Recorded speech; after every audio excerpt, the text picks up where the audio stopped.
Here's an example of how EMDR therapy works with a specific emotional disturbance. A client could come into therapy for example, a driving anxiety, okay?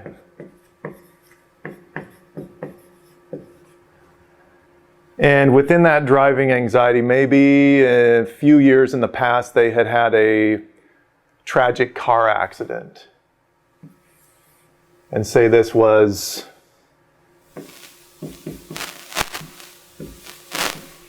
say 3 years ago, this car accident happens.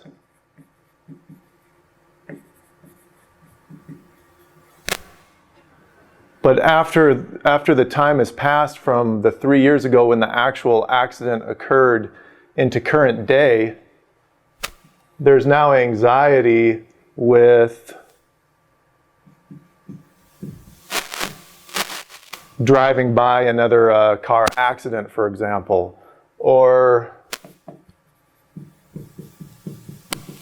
maybe rush hour traffic also can make the person more anxious about driving.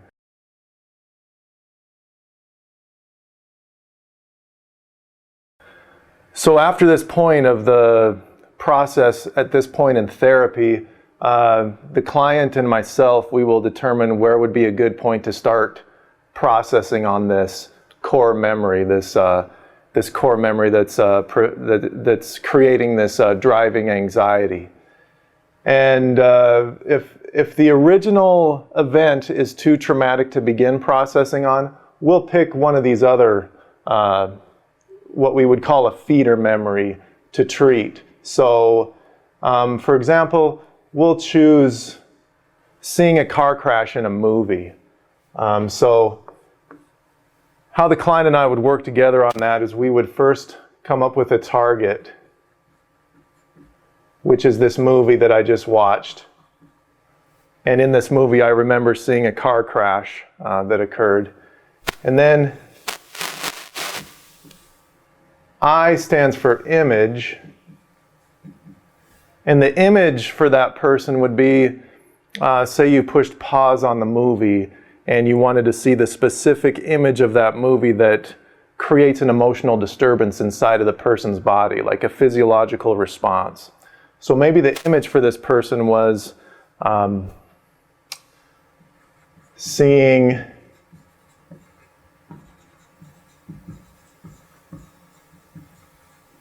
the mangled wreckage on the screen.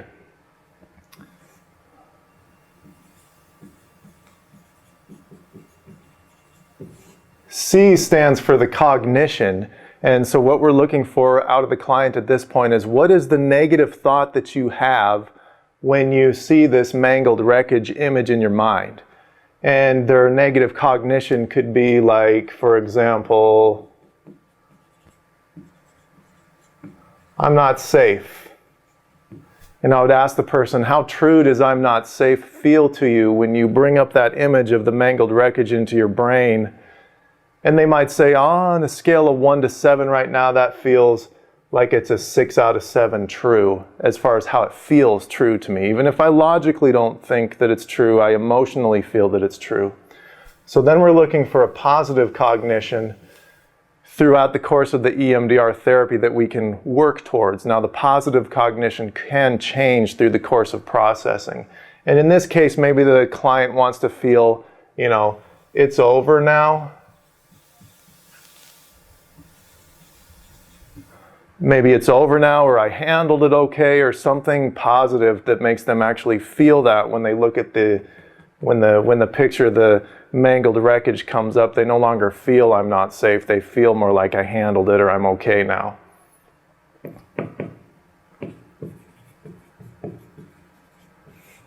This part of the target is how would this particular client view the emotional experience of seeing the mangled wreckage? And for them, it might be like fear, panic. This was some sort of a trauma for this person. So when they actually think back to that image, if we line it up correctly, it's going to elicit a negative emotional response that we want to treat. And so we would line that up in that category. And then the final category would be the senses.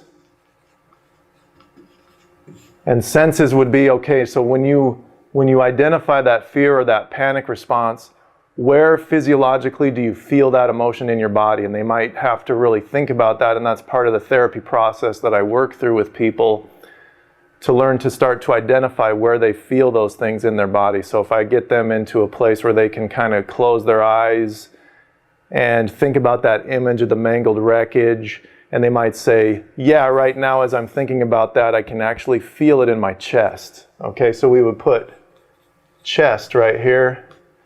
And then one of the last questions I would ask them would be, of this whole experience that you've lined up here today, on a scale of 0 to 10, how much does it bother you right now in this moment? Not when it happened, but actually right now as we're having this conversation. And they might say, right now as we're having this conversation, it bothers me at about I can feel that fear, I can feel that panic about a level 5 out of 10. And at this point, we now have a reasonable target to start desensitizing with the EMDR therapy. So the goal, once it's processed through, is this 5 will eventually turn to a 0, or as close to a 0 as we can possibly get. The negative cognition of I'm not safe should fall all the way down to a 1 out of 7, meaning it's not a true, that thought or that cognition does not feel true at all when I think about this event or this experience. And the it's over now feels like 7 out of 7 or 100% true now. And so after this processing has occurred, the disturbing memory is no longer bothersome to them, and then we're in a sense kind of chipping away at the core maybe accident that they had 3 years prior, but now we're actually getting into the meat and potatoes of the emotional disturbance.